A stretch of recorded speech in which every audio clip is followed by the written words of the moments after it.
Alice's Adventures in Wonderland, Chapter 8, The Queen's Croquet Ground. A large rose tree stood near the entrance of the garden.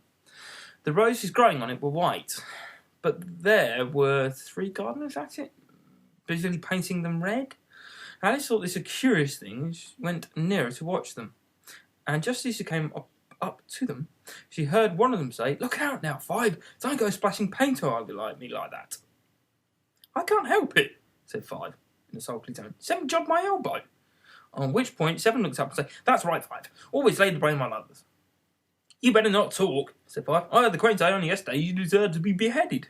"What for?" said the first one as it broke up. "That's none of your business too," said 7. "Yes, it is his business," said 5, "and I'll tell him. It was for bringing the cook tulip roots instead of onions." 7 flung down his brush and just began, "Well, of all the unjust things," when his eyes chanced to fall upon Alice as she stood there watching them. And he checked himself suddenly. The others looked round and all of them bowed low. "Would you tell me," said Alice a little timidly, "why are you painting those roses?" 5 and 7 said nothing at all, but looked at 2.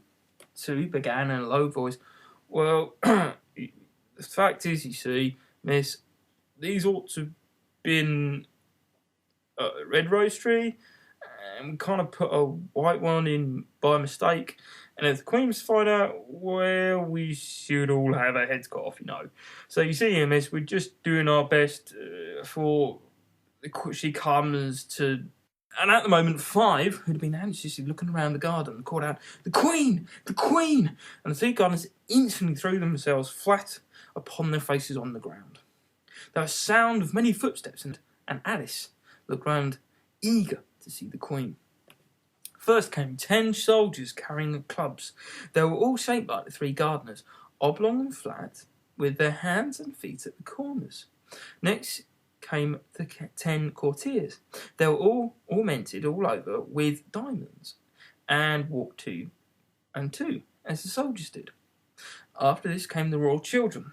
There were 10 of them, and the little dears came jumping along merrily, along hand in hand, in couples. They were all ornamented also with hearts. Next came the guests, mostly kings and queens, and among them Alice recognised the White Rabbit. He was talking in a hurried, nervous manner, smiling at everything that was said, and went by without noticing her.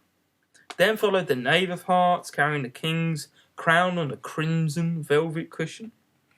And last of all this grand procession came the Queen and King of Hearts. Alice was rather doubtful whether she ought not to lie down on her face on the ground like the 3 gardeners, but she couldn't remember ever having heard of such ordered processions. And besides, what would be the use of a procession, she thought, if people had to lie upon their faces, so they couldn't see it at all? So she stood still where she was and waited. When the procession came opposite to Alice, they all stood and looked at her, and the Queen said severely, "Who is this?" She said it to the Knave of Hearts, when he bowed and smiled in reply. "Idiot," said the Queen, tossing her head back impatiently, and turning to Alice, she went on, "What's your name, child?" "My name is Alice, so please, your Majesty," said Alice very politely, but she added to herself, "Why, they're only a pack of cards after all. I don't need to be afraid of them." "And who are these?" said the Queen, pointing to the 3 gardeners who were lying around the rose tree. For you see, as they were lying on their faces and the pattern on their backs was the same as the rest of the pack, she couldn't tell whether they were gardeners or soldiers, courtiers, or 3 of her own children. "How should I know?" said Alice, surprised at her own courage. "It's no business of mine." The Queen turned crimson with fury, and after glaring at her for a moment like a wild beast, screamed, "Off with her head! Off!" "Nonsense," said Alice very loudly. And decidedly, the Queen went silent. The King laid his hand upon her arm and timidly said, "Consider, my dear, she's only a child." The Queen turned angrily away from him and said to the knave, "Turn them over." The knave did so very carefully with one foot. "Get up," said the Queen in a shrill, loud voice, and the three gardeners instantly jumped up and began bowing to the King, the Queen, the royal children, and everyone else there. "Leave off that!" screamed the Queen. "You're making me giddy." And then, turning to the rose tree, she went on, "What are you doing here?" "May it please your Majesty," said two, in a very humble tone, going down on one knee as he spoke. "We were trying—" "I see," said the Queen, who had meanwhile been examining the trees. "Off with their heads!" And the procession moved on, three of the soldiers remaining behind to execute the unfortunate gardeners who ran to Alice for protection. "You shan't be beheaded," said Alice, and she put them into a large flower pot that stood nearby. The three soldiers wandered about for 2 minutes, looking for them, and then quietly marched off after the others. "Are their heads off?" shouted the Queen.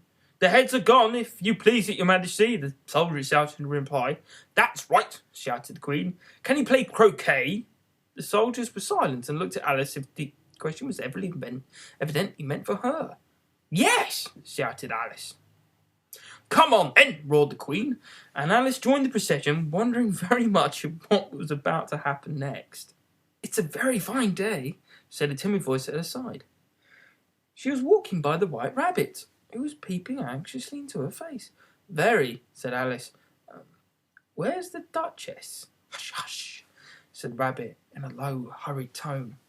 He looked anxiously over his shoulder as she spoke, and then raised himself upon tiptoe, putting his mouth close to his ear, and whispered, "She's under sentence for execution." "What for?" said Alice. "Did you say, 'what a pity'?" the Rabbit asked. "No, I didn't," said Alice. "I don't think it's a pity. I said, 'what for?'" "She boxed the Queen's ears," the Rabbit began. Alice gave a scream of laughter. "Oh, hush," the Rabbit whispered in a frightened tone. "The Queen will hear you. You see, she came late, and the Queen said—" "Get to your places!" shouted the Queen in a voice of thunder. And people began running about in all directions, tumbling against each other. However, they got settled down in a minute or two, and the games began. Alice thought she'd never seen a curious croquet ground in her life. It was all ridges and furrows.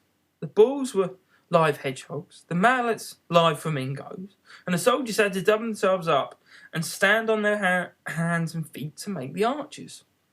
The chief difficulty Alice found at first was imagining her flamingo. She succeeded in getting its body tucked away comfortably enough under her arm, with its legs hanging down, but generally just as she got it to its neck nicely straightened out, and was about to give the hedgehog a blow with its head, it would twist round and look at her in the face with a puzzled explanation that she could not help bursting out laughing. And when she got its head down and was about to begin again, it was very provoking to find the hedgehog have unrolled itself and was in the act of crawling away. Besides all this, there was generally a ridge or furrow in the way wherever she wanted to send the hedgehog to. And as the doubled-up soldiers were always getting up and walking off to other parts of the ground, Alice soon came to the conclusion this was a very difficult game indeed. The players all played at once without waiting for turns, quarrelling all the while and fighting for the hedgehogs. In a very short time, the Queen was in a furious passion and went stamping about and shouting, "Off with his head," or "Off with her head," about once in a minute. Alice began to feel very uneasy. To be sure, she hadn't not as yet had any dispute with the Queen, but she knew it was going to happen any minute. And then, she thought, what would become of me? They're dreadfully fond of beheading people here. The great wonder is that anyone's left alive. She was looking about for some way of escape and wondered whether she could get away without being seen when she noticed a curious appearance in the air. It puzzled her very much at first, but after watching it a minute or two, she made it out to be a grin, and she said to herself, "It's the Cheshire Cat. Now I've someone to talk to." "How are you getting on?" said the cat, as soon as there was enough mouth for it to speak with. Alice waited until the eyes appeared, and then nodded. "It's no use speaking to it," she thought, "till its ears are come, or at least one of them." In a minute or two the whole head had appeared, and then Alice put down her flamingo and began in the council game, feeling very glad she had someone to listen to her. The cat seemed to think there was enough of it in sight and no more of it appeared. "I don't think they play fairly at all," Alice began in rather complaining tone, "and they all quarrel so dreadfully no one can hear oneself speak. They don't seem to have any rules in particular. At least, if there are, nobody attends to them. And you've got no idea how confusing it is, all the things being alive. For instance, there's an arch I've got to get to next, walking about at the other end of the ground. And I should have croqueted the Queen's hedgehog just now, only it ran away when it saw mine." "How do you like the Queen?"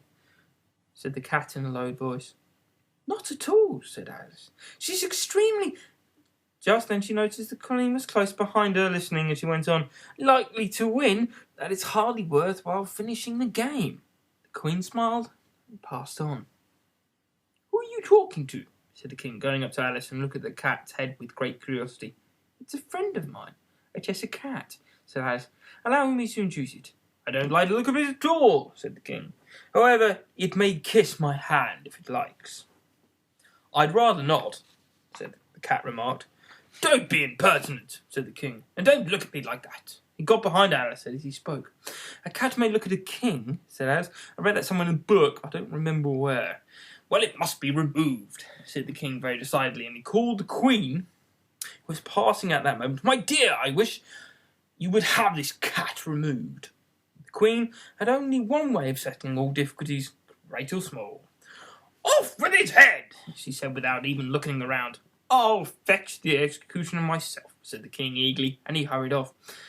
Alice thought she might as well go back and see how the game was going on. She heard the Queen's voice in the distance screaming with passion. She had already heard her sentence 3 of the players to be executed for missing their turns, and she did not like the look of things at all, as the game was getting such confusion that she never knew whether or not it was her turn.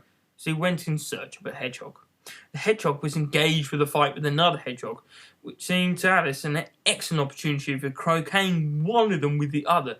The difficulty was that a flamingo was gone across to the other side of the garden, where Alice could see it trying in a helpless sort of way to fly up into a tree.